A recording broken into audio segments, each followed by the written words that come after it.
Disastery Channel brings you another heavy metal special edition, dedicated to more of the most heaviest and most metalliest motherfuckers to ever die doing it. So slump yourself down and flop your feet up and pour yourself a shot of Black Tooth as Disastery Channel presents 10 more heavy metal legends who died tragic deaths, with a dash of disastery dark humor, of course. Paul Baloff, infamous as the original vocalist for pioneering Bay Area thrash metal band Exodus, died in 2002 at just 41 years of age.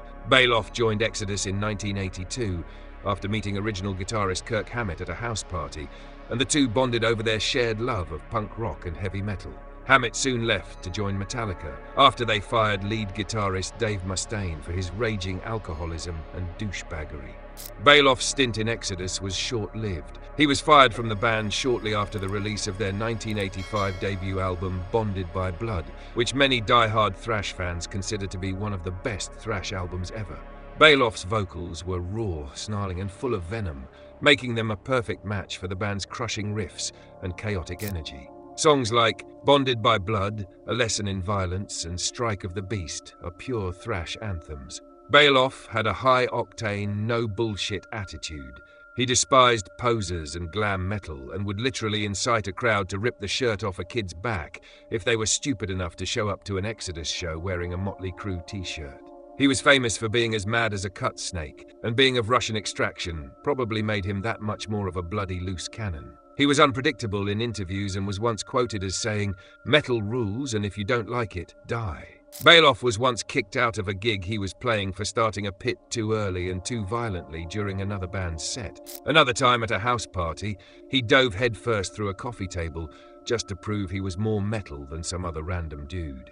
Unfortunately, his mental-as-shit personality, combined with his heavy drinking and drug addiction, proved too much for his bandmates, and in 1986, they fired him from the band shortly after the Bonded by Blood tour ended, which is kind of ironic for a bunch of bros who were meant to be bonded by blood.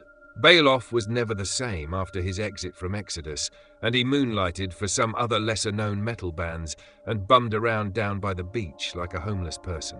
He actually did rejoin the band twice after that, once from 1997 to 1998, and again from 2001 until his tragic and sudden death from a stroke in 2002.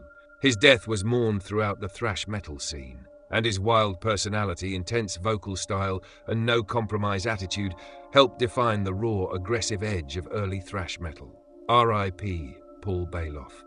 Peter Steele, renowned as the lead vocalist, bassist, and main songwriter for doom goth metal band Type O Negative, died in 2010, aged 48 years old.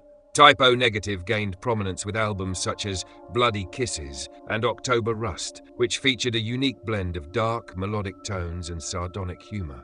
Steele was a towering 6'8" behemoth of a man. His imposing stature, deep bass baritone voice, and vampire-esque features made him a raging sex magnet for batshit crazy, bow-legged groupie goth girls. Legend has it that his lady fans would beg him to cut himself with razors so that they could suckle upon his sexy man-flesh. Steele also made a notable appearance as a nude centerfold in Playgirl magazine in 1995. He later expressed regret upon discovering that a significant portion of the magazine's readership was male, gaining him somewhat of a cult following in the gay community. Steele had a dark sense of humor, something that makes narrator very, very happy. Legend has it that he signed his contract with Roadrunner Records in his own bodily fluids, but this later turned out to be a mixture of hair conditioner and chocolate syrup. Steele's lyrics often explored very personal themes such as love, loss, and addiction, which resonated with a diverse audience. Tragically, on April 14, 2010, Steele passed away due to sepsis caused by diverticulitis, an infection of the gut. He was only 48 years old. His fans were devastated by his death. However, his legacy endures through his influential contributions to the gothic and doom metal genres, with many artists citing him as an inspiration. Steele's unique blend of dark themes and self-deprecating humor continues to resonate with new fans and old, and his massive man presence is sorely missed. R.I.P. Peter Steele. Vinnie Paul, drummer of 90s groove metal powerhouse Pantera and brother of legendary guitarist Dimebag Darrell, died in 2018 at 54 years old. Pantera almost single-handedly carried mainstream metal through the 90s, without once even thinking about selling out. In fact, their music just kept getting heavier. Now, if you're thinking to yourself, what about Dimebag? When the hell is he going to talk about Dime? Then watch the other bloody video, you big jilted jerk-off. Because Dimebag was such a phenomenally talented guitarist, his brother Vinnie is often overlooked. But make no mistake, Vinnie Paul was an absolute machine behind the drum kit. Vinnie might not have been the quickest guy with 2 sticks, but the dude had more chops than your local butcher shops. His double bass work on Becoming from the album Far Beyond Driven is a masterclass in precision and feel. Pantera simply wouldn't have been Pantera without the amazing death-defying drumming of Vinnie Paul. Part of the reason Vinnie's drumming was so tight was that he and Dime used to jam together when they were coming up. The brothers were a package deal, and their connection between each other and the music was some kind of ESP-level shit. In fact, the brothers were so inseparable that Dave Mustaine once tried to poach Dimebag to join Megadeth, but Dime would only join on the condition that Vinnie could come too. But Mustaine refused, and Dime stayed with his brother. That's some real fucking Texan loyalty, people, and there isn't enough of it in the world today. Dimebag and Vinnie also had a reputation as 2 of the friendliest dudes around, always willing to stop and talk to their fans to sign autographs or even have a sneaky shot of Black Tooth whiskey. After Pantera split up, Dime and Vinnie went on to form their new band Damage Plan, and they played together until Dime's tragic murder in 2004. Vinnie took a break after his brother's death, unsure if he'd even return to playing music. But the call of Cthulhu was too strong, and he eventually joined metal supergroup Hell Yeah, recording 6 albums with the band. Sadly, on June 22, 2018, Vinnie Paul passed away at his home in Las Vegas. The cause of death was listed as dilated cardiomyopathy and coronary artery disease. He played his last show only a few days before. His friends, family, and fans were devastated by his death, but Vinnie Paul's spirit lives on through all the records that he made, and he'll always be remembered as one of the monsters of metal. R.I.P. Vinnie Paul. Clive Burr, best known for his tenure as drummer for iconic new wave of British heavy metal juggernauts Iron Maiden, died before his time in 2013, aged 57. Iron Maiden, one of the greatest heavy metal bands of all time, is responsible for balls-out headbangers such as Fear of the Dark, The Trooper, and Aces High. Iron Maiden were an inspiration in some way, shape or form to just about every heavy metal band that ever was, even if they don't realize it. But as every hardcore metal maniac knows all too well, the early stuff is the most bangediest stuff. Burr played on the first 3 Maiden albums, namely the self-titled debut Iron Maiden in 1980, Killers in 1981, and followed by what is arguably Maiden's best album ever, The Number of the Beast, in 1982. Although narrator is also compelled to say that Power Slave is right up there as well. Number of the Beast was the first album to boast Bruce Dickinson on vocals, and Clive Burr's drumming can be heard in all its splendor on tracks such as The Number of the Beast, Hallowed Be Thy Name, and Run to the Hills, which remain crowd favorites to this very day.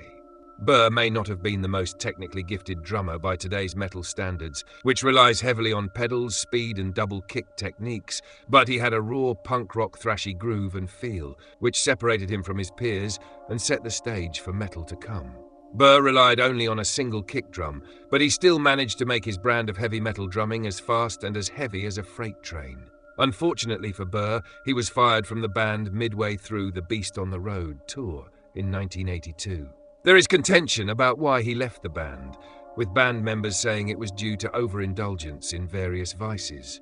However, Burr disputes this, maintaining that he was taking a break from the band to mourn the death of his father. Who can really say, but the truth probably lies somewhere in the middle of both of these stories. Indeed, many a man has successfully used whiskey and whores to lubricate the wheels of the grieving process. Unfortunately for Burr, Iron Maiden went on to explode to stadium status, while he was relegated to playing in lesser-known metal bands. Then, in the late 90s, Burr was diagnosed with multiple sclerosis, a disease in which the body's immune system attacks the nervous system. His MS treatment left him in crippling debt, as well as a wheelchair. His former bandmates staged a series of charity concerts to help with his treatment. Incidentally, Burr's partner Mimi was also a sufferer of MS. Although MS is not necessarily fatal, the impacts of the disease vary greatly between individuals, and sadly, on March 12, 2013, Clive Burr died in his sleep in London due to complications related to his disease. His bandmates paid tribute to him and his massive contribution to both Iron Maiden and heavy metal as a whole. R.I.P. Clive Burr. Eric Carr, aka The Fox, was famous as the drummer of hard rock heavy glam metal band Kiss from 1980 until his untimely death in 1991, aged 41 years. Some might not consider Kiss a heavy metal band, but to them, narrator says, "Go suck a bag of donkey's dicks." Carr stepped into some seriously big shoes when he eventually replaced original Kiss drummer Peter Criss, but he quickly earned respect with his powerful drumming, humble attitude, and unique stage persona, the Fox, complete with his own original makeup and styling. Carr brought a heavier, more aggressive sound to Kiss during the 1980s. He was a rock-solid drummer, heavily influenced by John Bonham. Fans loved his double bass drumming style, which was perfect for the heavier arena rock that Kiss was famous for during that era. Sick albums that Carr featured on during the 80s include Creatures of the Night, Lick It Up, and Hot in the Shade. Sadly, in February 1991, Carr was diagnosed with heart cancer. Despite this, he struggled on and even did the video shoot for God Gave Rock and Roll to You Too while he was undergoing his cancer treatment. But regrettably, the cancer struck him down dead on November 24, 1991, which was also the same day that quirky queer Queen frontman Freddie Mercury was also dicked down by death. Carr was known as one of the kindest, most humble guys in rock. He loved his fans and always took time out to connect with them. Even Gene Simmons and Paul Stanley, who are famously tough to impress, both praised his loyalty, work ethic, and heart, which is actually kind of ironic, given how he died. R.I.P. Eric Carr. Steve Clark, aka The Riffmaster, famous as a former lead guitarist for new wave of British heavy metal legends Def Leppard, died in 1991 at the age of 30. Now, some might say that Def Leppard were a bunch of softcocks, but they really were a megalodon of British heavy metal back in the day and set the stage for things to come down the line of Metaldom. Clark played on the first 4 Leppard albums, namely On Through the Night, High and Dry, Pyromania, and Hysteria. Clark was not just a legit lead guitarist, he was a major songwriter and creative force behind the band's golden era. His riffs and emotional playing style were a crucial part of what made Def Leppard's sound so unique. As good a guitarist as Steve-O was, he was an even better booze hound. And his alcoholism was legendary, putting most other rockers to shame. In fact, one night in Minneapolis, Clark was found unconscious with a blood alcohol level of 0.59, almost 8 times the legal limit, and almost double that of John Bonham when he died. Despite his massive talent and success, Clark had the 7 headless hounds of hell hot on his arsehole, and he was rat-shit drunk on a regular basis. His fucked-uppityness became a serious concern for the band, and in 1989, he was given 6 months leave from Def Leppard to get his shit together, but he never quite managed. Tragically, on January 8, 1991, Clark was found dead on his couch by Jani Lane, his godless groupie heroin addict girlfriend. At the time of his death, Clark had a blood alcohol level of 0.3 and also had morphine in his system. The official cause of death was respiratory failure brought on by a lethal mixture of alcohol and prescription drugs. His bandmates were devastated by his death, and they dedicated the 1992 album Adrenalize to Clark, who is credited for writing on most of the songs for the album. His contribution to the early years of metal cannot be underestimated, and he died far too young. R.I.P. Steve Clark. Thomas Forsberg, better known as Quorthon, the legendary Swedish extreme metal musician, died in 2004 at only 38 years old. He was one of the founders and sole songwriter for black metal pioneers Bathory. Quorthon formed Bathory in 1983, taking the name from the infamous Hungarian countess Elizabeth Bathory, who is proclaimed as the most prolific female serial killer of all time, allegedly slaying more than 600 young women inside her lavish castles.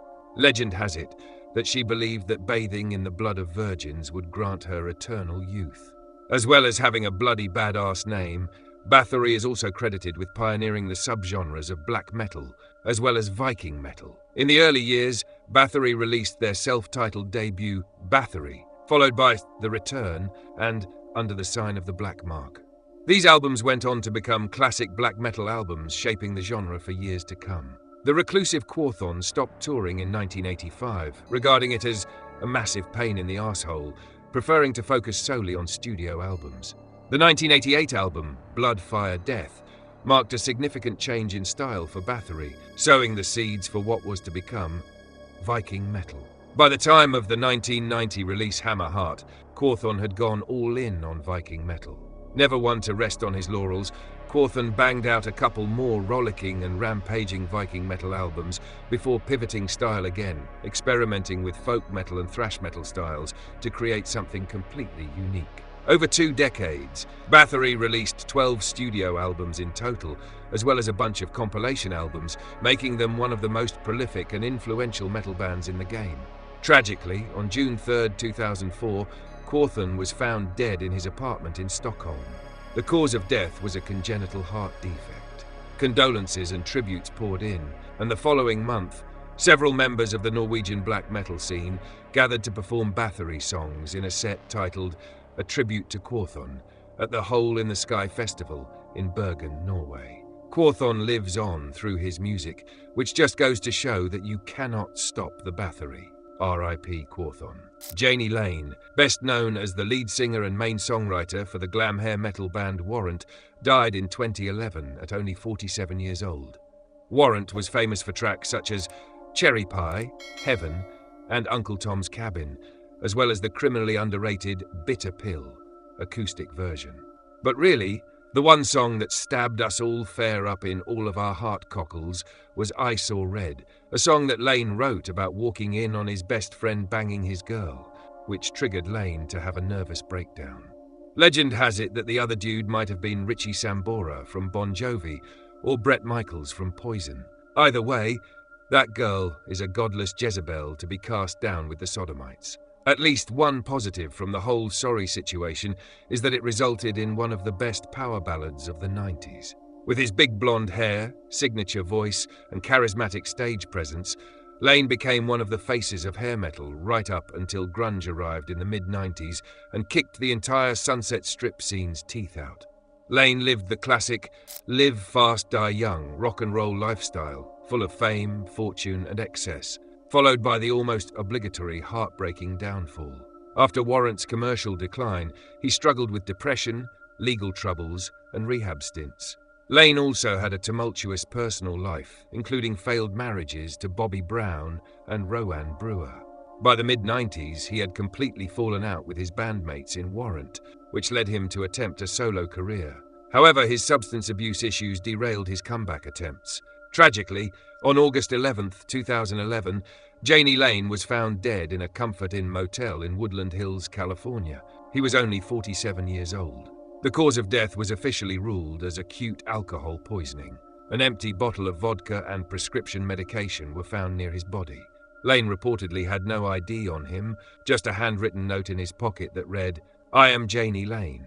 Even though glam metal lost some of its coolness in the 90s, Jani Lane was an exceptionally gifted songwriter and singer with rad hair who left a lasting mark on 80s and early 90s music, and many people have since rediscovered his work, and Warrant's music still resonates to this very day. R.I.P. Jani Lane.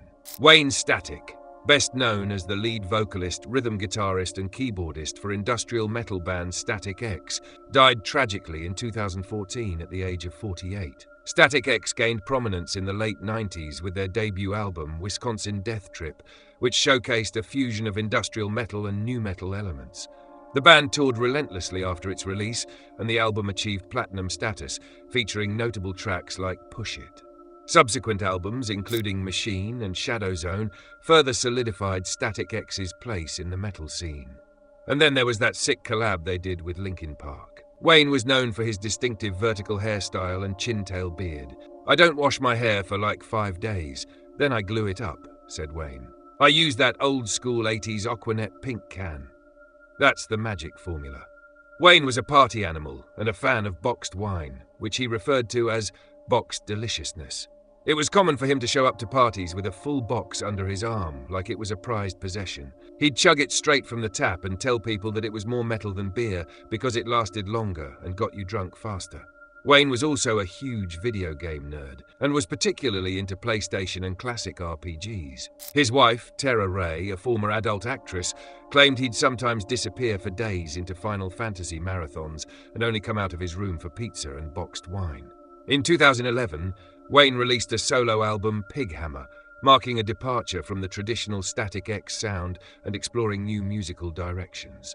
Tragically, Wayne Static passed away on November 1, 2014, after his wife woke up later that day to find that he had died in his sleep.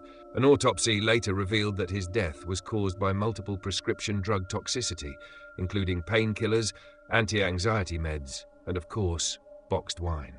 Wayne Static's legacy continues to influence the industrial and nu metal genres, with many artists citing his work as an inspiration. R.I.P. Wayne Static. Cheng, known as the original bassist for alternative metal band Deftones, died tragically in 2013, aged 42. Cheng played bass on the first 5 Deftones albums from 1995 to 2006, namely Adrenaline, Around the Fur, Deftones, and Saturday Night Wrist.